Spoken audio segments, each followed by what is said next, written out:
Hi friends, అందరికీ నమస్కారం. Friends, ఈ వీడియోలో మన యొక్క తెలంగాణ రాష్ట్ర వ్యాప్తంగా ఉన్నటువంటి మహిళలందరికీ కూడా ఊహించని శుభవార్త అయితే వచ్చిందండి. సో మహాలక్ష్మి పథకంలోని చివరి పథకమైన ఆడబిడ్డ అంటే మహిళలకు ఇచ్చేటువంటి మహాలక్ష్మి పథకంలోని రూ. 2500 పథకాన్ని రాష్ట్ర ముఖ్యమంత్రి సీఎం రేవంత్ రెడ్డి గారు ఆడబిడ్డలకు ఇచ్చేటువంటి కానుకగా రూ. 2500 మహిళా శక్తి పథకం పేరుతో అయితే మనకు ప్రారంభించబోతున్నారండి. సో దీనికి సంబంధించి మన యొక్క రాష్ట్ర ప్రభుత్వం కొన్ని అర్హతలను అయితే విడుదల చేయడం జరిగింది. ఈ అర్హతలకు అనుకూలంగా మన యొక్క రాష్ట్ర వ్యాప్తంగా ఎవరైతే అర్హులు అర్హత సాధిస్తారో వారికి మాత్రమే ఈ పథకానికి సంబంధించిన డబ్బులైతే విడుదల చేయాలని రాష్ట్ర ప్రభుత్వం భావించింది.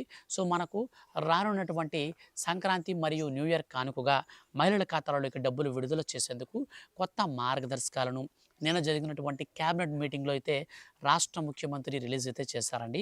సో వీడియోలోకి వెళ్ళి పూర్తి వివరాలు తెలుసుకుందాం. ఎవరెవరికి ఈ పథకానికి సంబంధించిన డబ్బులు వస్తాయి, ఎవరెవరికి రావు, అలాగే మనకు ఈ యొక్క వీడియో చూస్తున్నటువంటి మీకు డబ్బులు వస్తాయా రావా, ఈ విషయాలన్నీ కూడా క్లారిటీగా ఎక్స్ప్లెయిన్ చేస్తాను. వీడియోని స్కిప్ చేయొద్దండి, స్టార్టింగ్ నుంచి ఎండింగ్ వరకు పూర్తిగా చూడండి. అప్పుడే మీకైతే ఒక క్లారిటీ వస్తుంది. ఇక లేట్ చేయకుండా టాపిక్ని మనం స్టార్ట్ చేద్దాం.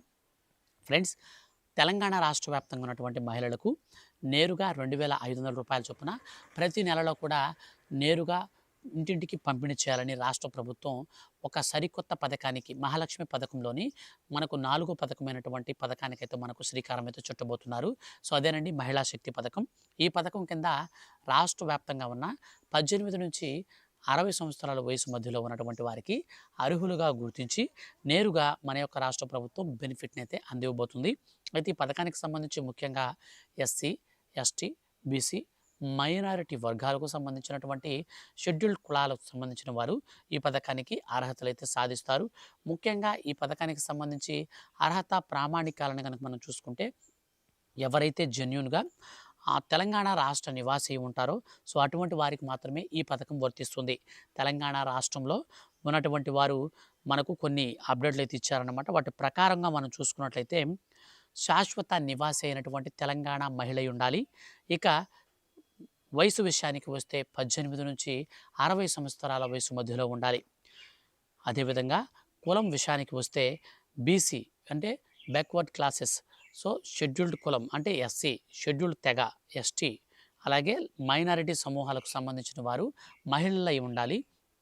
ఇక ఆదాయం కనుక చూసుకున్నట్లయితే సంవత్సరానికి వార్షిక ఆదాయం గ్రామీణ ప్రాంతాలలో 1,20,000 పట్టణ ప్రాంతాలలో 1,44,000 అయితే అంతకంటే తక్కువ ఉండాలి, అంతకు మించి ఉండకూడదు అనమాట. ఇక కుటుంబానికి 4 చక్రాల వాహనం అనేది ఉండకూడదు. ఒకవేళ మీకు ఆటోలు కానీ ట్రాక్టర్లు కానీ మ్యాక్సీ క్యాబులు కనుక్కున్నట్లయితే ఎటువంటి ప్రాబ్లం లేదు. కానీ మీకు వైట్ కలర్ బోర్డు కలిగినటువంటి కారు కనుక ఉంటే అది మీ ఓన్ వెహికల్ అవుతుంది. కాబట్టి ట్యాక్సీ కింద అయితే ఎల్లో కలర్ బోర్డు ఉండాలి. వైట్ కలర్ బోర్డు ఉంటే మీకు ఓన్ వెహికల్ అవుతుంది కాబట్టి మీకు ఈ స్కీమ్ నుంచి అర్హత అయితే ఉండదు. ఇక కుటుంబ సభ్యులలో ఎవరు కూడా అంటే మన రేషన్ కార్డులో ఎవరు కూడా ఈకేవైసీ లేకుండా ఉండకూడదు. అందరికీ ఈకేవైసీ పూర్తయి ఉండాలి. ఇక అదేవిధంగా కుటుంబ సభ్యులలో ఎవరు కూడా ప్రభుత్వ ఉద్యోగి లేదా ప్రభుత్వ పెన్షనర్లు కూడా అయి ఉండకూడదు. సో శానిటరీ వర్కర్స్కు మినహాయింపు ఉంటుంది. అంటే ఎవరైతే మున్సిపాలిటీ వర్కర్స్ ఉన్నారో వారికి మాత్రం మినహాయింపు అయితే ఉంటుంది, కానీ మిగిలిన వారికి మినహాయింపు అయితే ఉండదన్నమాట. ఇక నెలవారీ విద్యుత్ వినియోగం విషయంలో కూడా ఈసారి మనకు మరో రూల్ అయితే ప్రవేశపెట్టారండి.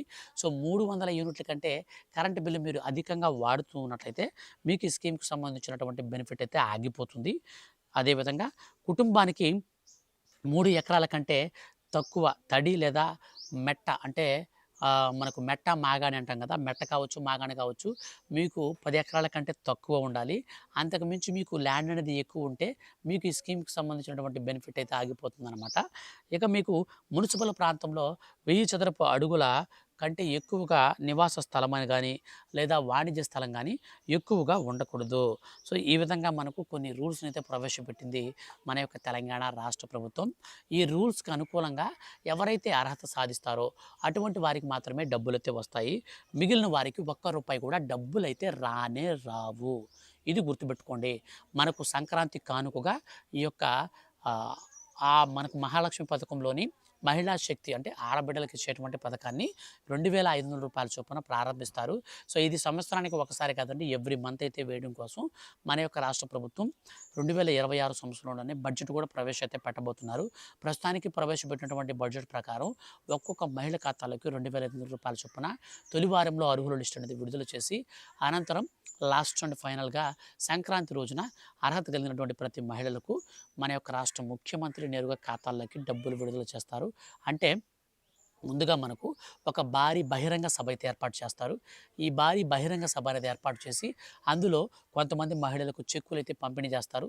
సో చెక్కులు పంపిణీ చేసిన అనంతరం ఒక్కో మహిళ ఖాతాలోకి నేరుగా కంప్యూటర్లో బటన్ నొక్కి డబ్బులు విడుదల చేస్తారు. ఇప్పటికే రాష్ట్ర వ్యాప్తంగా చాలామంది మహిళలను అర్హులుగా గుర్తించింది రాష్ట్ర ప్రభుత్వం. రీసెంట్లీ జరిగినటువంటి జనగణనలో మనకు అర్హులను అయితే తేల్చారు. అండ్ రేషన్ కార్డ్ని అర్హత ప్రామాణికంగా తీసుకొని రేషన్ కార్డులో ఎవరైతే ఈకేవైసీ కంప్లీట్ చేసుకున్నారో సో వాళ్ళని రేషన్ కార్డుల ఆధారంగా అయితే గుర్తిస్తున్నారనమాట.